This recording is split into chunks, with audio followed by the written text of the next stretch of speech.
is self-sabotage related to guilt? Let's put it like this. Often, yes. It might not be the only reason why you are self-sabotaging. Answering you as a psychologist, self-sabotage is very, very often related to the relationships that you were forming at an early age. When those relationships were even just not ideal, even if they were okay, but they were not ideal, and there were moments that were traumatizing for you, that were making you feeling insecure within the relationships around, making you feel insecure in the continuity of love, in the continuity of affection, and so forth. Very often this forms patterns of so-called self-sabotage, which is a bit of an internalized story of feeling a little lack of self-worth, sometimes a big lack of self-worth, that is then translated into the outer story where we self-sabotage. As a spiritual teacher, I would answer you that basically self-sabotage sits at the same level as guilt and grudge. It is but a story, and it can be removed through practice, and it can be removed through forgiveness of others and of yourself, and especially it can be removed by rewriting your story, by redefining yourself through transformation, making steps where you say, hey, I can grow, I can have a new vision of myself, of the world. Even if it is within, the 1 week retreat that you maybe took at one point. And then you saw the world in a different way. And that allows for a certain degree of freedom all of a sudden. And then self-sabotage, at least for some time, subsides. Guilt subsides. Grudge subsides. So the way out, from a spiritual standpoint, is the exact same, looking at self-sabotage, guilt, and grudge, even though they might have been created in various different ways. And definitely self-sabotage tends to be a pattern that is way deeper ingrained and usually connected to much more pain that has been experienced than guilt. What is the difference between forgiveness and trying to forget the experience? Must we try not to forget the experience for the future? So here's an interesting piece of information. You cannot make yourself forget something. It's impossible. It's like I tell you, don't think of a big pink elephant. What are you thinking about? About a big pink elephant, of course. You cannot make yourself suppress a certain memory. Suppression of memory is something that is a subconscious function that you do when you can't deal with, memorizing something. But the forgetting that you talk about, namely that event, that past experience will not affect you anymore negatively, that can be done through forgiveness. So you will not forget what happened, but it will be the hook into that, the emotional hook, the turmoil, the even the inner torturous feeling that you might feel every time you think of that. It shows you, oh, I haven't forgiven yet. Okay, let me accept that and then work with that. Let me apply methods of forgiveness. Let me pray for forgiveness. Let me understand what boundaries were overstepped. Why do I keep going back to that story? Clearly there's something that I wish to transform. There's something that I wish to remember. What is that? And start to look at it in this way. And of course, I cannot repeat it often enough. If you have a good therapist or a good coach, it does help to take some sessions and to work through some stuff when you're particularly suffering from something. But of course, understanding the mechanisms will help as well. Share. Must forgiveness be kiss and make up? Can it just be being aware of the grudge and forgiving the person in my mind and heart instead of physically telling the person I have forgiven him or her? Yeah, this is it's a good question. So you don't have to kiss and make up in order to have an effect inside. You can solve the grudge that you might have with someone else solely within your own being. But it is a very good test to ask yourself, okay, seriously, let me pick up the phone and call this person and tell them that I love them and that I forgive anything from the past and that I am even sorry for having held this grudge and therefore disrupted our relationship. It's a very good point to ask yourself. Most people go to a place of forgiveness to a degree where they're like, all right, this is not fazing me that much anymore. I don't want to see this person again, but I'm okay. Fair enough. But just acknowledge that that is not the end of the line. That is not the finalizing of the process. When you have finalized the process of forgiveness, you can be complete and utter super friends and super lovers and super whatever you were before and hold them full of love and so forth.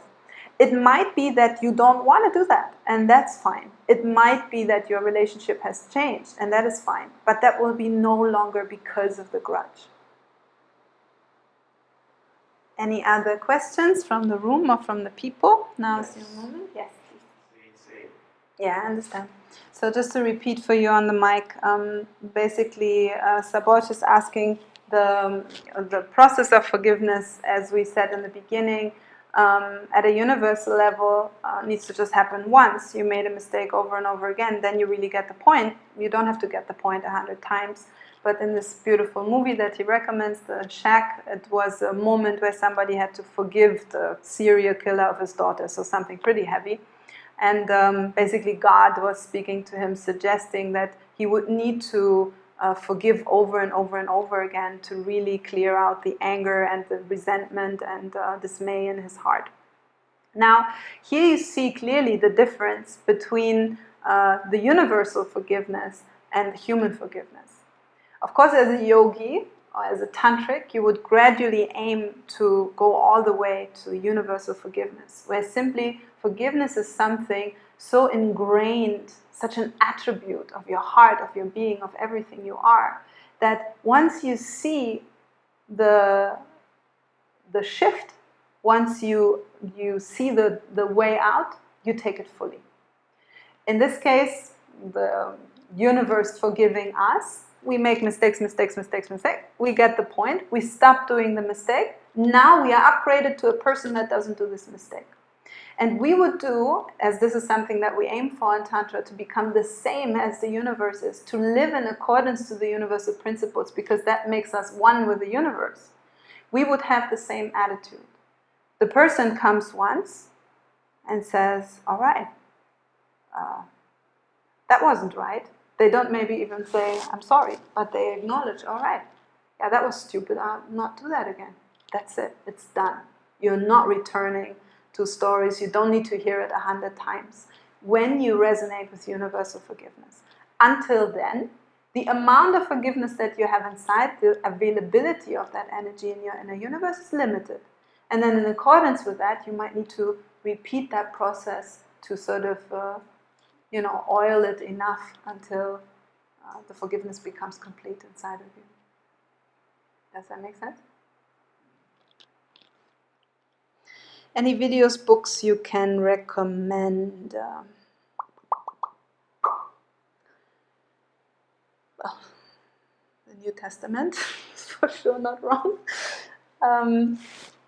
The Shack, it's a very good movie on forgiveness. The book is better, it's true. The Shack is a very good book. Movie is nice, book is better.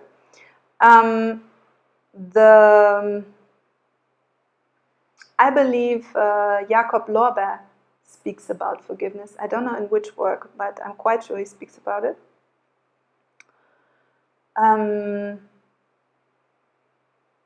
Well, yeah, anything that has to do with Jesus, movies, books, whatever, definitely helpful. And also, to understand a bit more the mechanisms of it, I can recommend the book Listen to Your Body, Your Best Friend in the World, a bit of a clumsy title, by Elise Bourbeau. If you are used to very elevated language and texts, is a very simple style of writing, sometimes to an annoying degree, but she makes a lot of good points, and she explains very much this general relationship between taking on responsibility of other people, not taking responsibility for your own stuff, therefore not accepting things going on. And when you understand that whole mechanism, forgiveness becomes very natural. Mei, is it necessary to obtain forgiveness from someone? I am sorry towards to complete the forgiveness process. E.g., someone I'd like to ask for forgiveness from is not accessible anymore. Is it necessary to obtain forgiveness from someone? No. So you can say sorry and, be remorseful in your heart and go through the entire process of wishing to be forgiven.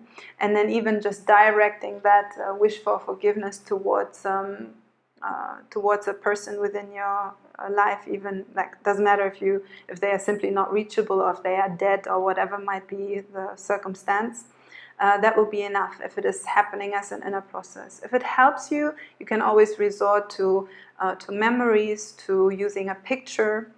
Also this wonderful Hawaiian technique, Ho'oponopono. You can do that with a picture, with an image of the person, or just holding them in your memory, and it has outstanding effects. By the way, if you are not so sure if you have something to forgive or someone to forgive, or it's not so clear, try this process of Ho'oponopono. I will write it here for you. It is miraculous in its effects. It's a traditional Hawaiian way.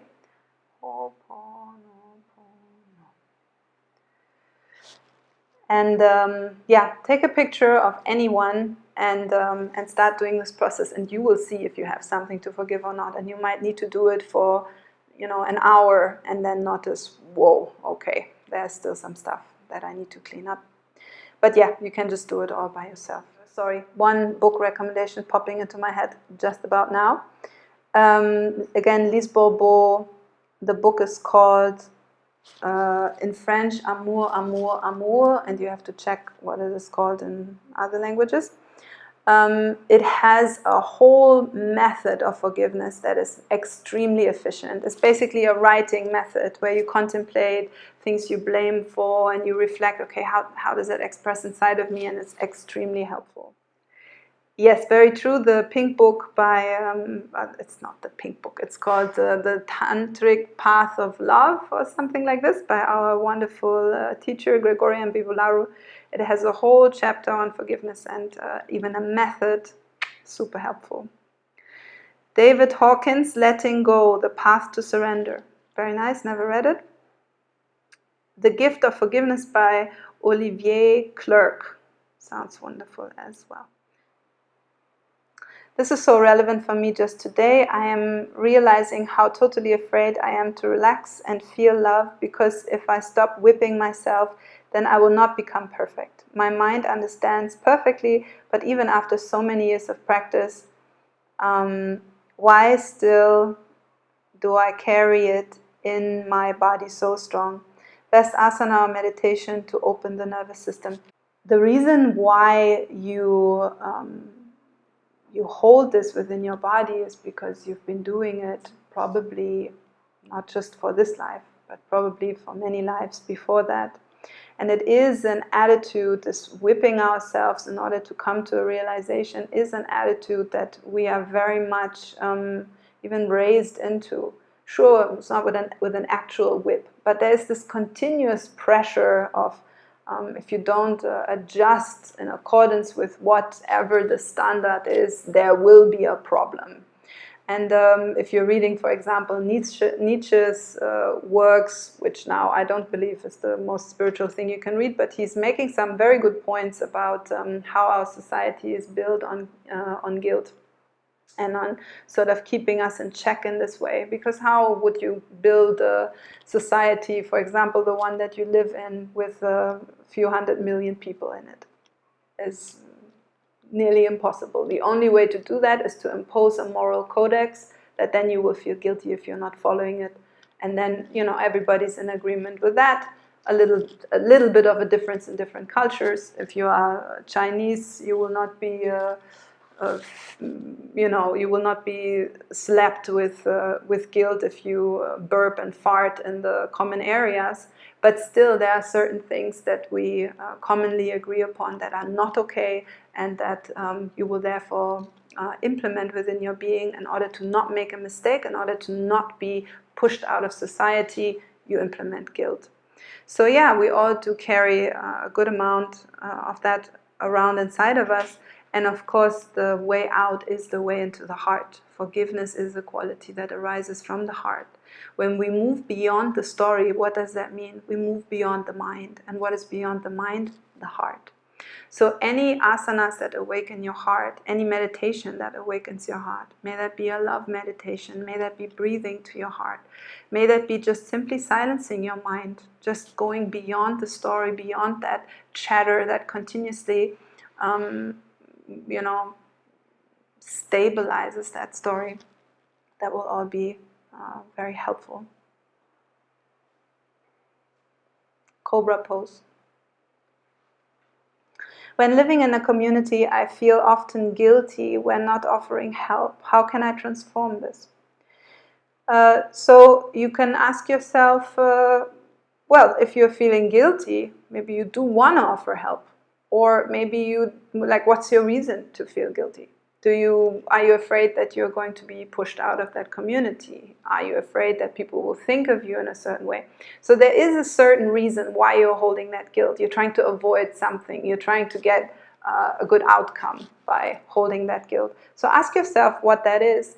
And then, very good thing to do, especially if you're living in a community, even just if you live in your family, check with the others, because very often we carry around all sorts of stories of the others that we are so sure and getting paranoid about it. But then when we check with them, they're like, oh, no, I was just tense about this and that. And yeah, maybe you have a point. I don't like that so much, but it's not that big of a deal. So check with your community. Ask very straightforward. Look, what would be a good amount of help to offer? You can ask them, you can ask yourself, you can ask your own heart. What am I really ready to offer? It sounds a bit like there is a conflict within your inner world between drawing a clear boundary and shutting people out and not being connected with your community. So see where that wonderful harmonious boundary that exists within your heart, where that sits. Okay, this is the amount of time that I have, and I just don't manage more. I will help within my community 2 times per year, or once per month, or whatever sits well with you. And then communicate that clearly and ask, look, this is the amount of time that I have. I do feel a little bit bad that maybe I'm not doing my part. What do you suggest we could do? And then you chat about it and you see what can be done about it. So go into it facing the fears that you might have, and also share yourself, assuming that others will take care of you as well. I don't want to forgive someone because I know that person will harm me again, and her intentions are bad. What to do? You have to understand that the forgiveness is not for that person. Forgiveness is for you. You are the one suffering from holding the grudge. You are eating the poison. You hope for them, not maybe to die, but to not harm you anymore. It is totally and utterly unrelated. Forgive. That's the first thing. Because you are suffering. You are paying the price of forgiveness. They don't care. They might not even think about it. If they want to harm you, they might be like, yeah, whatever. Let her suffer from all of that. What do I care? They don't suffer from you not forgiving. You suffer from it. So do that first, forgive. And then, acknowledge inside of your inner world, you know what? Actually, I find it very difficult to have this person in my life. I'm even afraid of them. And then you might take means. You might feel in your heart, it might be better to close contacts to this person. Okay, then that is what it is. You can still forgive them and make a choice for yourself. The problem is when that choice comes from all sorts of fears and all sorts of projections that you might be carrying around. Forgive first. Clear up inside. See if they really mean to harm you. Of course, there are people out there that are a bit psychopathic and they want to harm you. I'm not denying that. Obviously, there are serial killers and I don't know what I'm not saying that. But most people that hurt us, they don't do it on purpose. They do it because they got hurt themselves, they get confused, they don't know what they're doing, they don't know what it does inside of you, they are traumatized themselves, and so forth. This is most often the case. If not, of course, if you are unsafe, please cut that contact. Call the police if it's necessary. There's many ways to take care of yourself and yet to also forgive and to let go of all that tension inside of your inner world. Sometimes we don't realize at that moment about how you are feeling, like if you are happy, angry, sad, and when you go back to that moment you regret about not reacting or responding, how to deal with such feelings. Become more aware of your feelings in general. You can do that by, for example, on waking, just contemplate what feelings do you have inside and just accept them and embrace them. Usually why we become reactive in a certain moment is because we are not aware of our emotions, or we might get a little aware of the emotion, but then we find it very difficult to be vulnerable about it and to communicate it. And then we tend to slap anger on top, and then we are not clear about the anger, and then we put other things on top, and then it escalates. So try to become in general more in touch with your emotions and just communicate them. Just say how you feel and then allow others to take care of you, allow others to react appropriately, to step up to the plate. Maybe they don't, that's fine. You expressed how you feel. You're always on the side of awareness, on the side of holding your own being, your own emotions within your awareness. And then obviously, if you are now thinking about, oh, I shouldn't have responded like that, I shouldn't have done that, this applies exactly to what I was saying. You're holding a grudge, you're holding a resentment. Go back, see what you are trying to transform, express what you want to transform, so forth. How to overcome the pride to forgive. Exactly in the same way, like I just said. What if after telling a person how and detailing the way, a person has hurt me, but she did not acknowledge it or apologize? How do I resolve this grudge? Exactly in the way we talked. Yeah? So here now you have a very good example of what you are trying to get out of the situation by holding the grudge. You think, if I just hold the grudge long enough, this person is going to apologize, and then I'm going to feel good and righteous about myself. You're hurting yourself with that. Forgive them. Exactly with all the steps that we talked about. Acknowledging the pain. Acknowledging, all right, that really felt bad. When so-and-so did so-and-so, you can even write it out. When the person did like this, like that, man, that really hurt me. That was really difficult. I felt afraid. I felt angered. I felt all these different things. You can even speak out loud as if to that person. Okay, look, when that happened, that happened, that happened. Just let them listen. Just let them take it in your inner eye, in your imagination. And then forgive them. Say, all right, I can now choose, even though all of this happened, none of it was right, none of it felt good. I don't want these things to happen again. And nevertheless, I am now free to invite forgiveness into my being because I don't want to hold a grudge. I don't want to sit there and poison myself with this energy of grudge. So you have to go back to understanding that you're doing something negative to yourself, and the forgiveness will help you out. Then you hopefully in the process also solve, maybe the person apologized, maybe not, maybe this, maybe that, but that's on another page somehow. Thank you so much everybody for joining us also today. We will dive much deeper into the whole realm of Anahata Chakra, the heart center, and with that forgiveness, also empathy, compassion, and so forth within our Tantra course. If you want to sign up, you can go to tantrayogathailand.com. Become part of the course and then deepen your knowledge, get asanas, get practices to get deeper and deeper into this whole process of awakening the heart and learning to forgive and clear out these things inside. Find us on Facebook, Mahasiddha Yoga, or Tantra Yoga Chiang Mai. Thank you so much everybody for coming. Maybe you feel to put on your camera so we can wave at you. Hey guys, if you like this video, make sure to like and subscribe to our YouTube channel for more content on spirituality, Tantra, and more. And if you want to sign up for our online classes or for our retreats, you can see our website on the description below.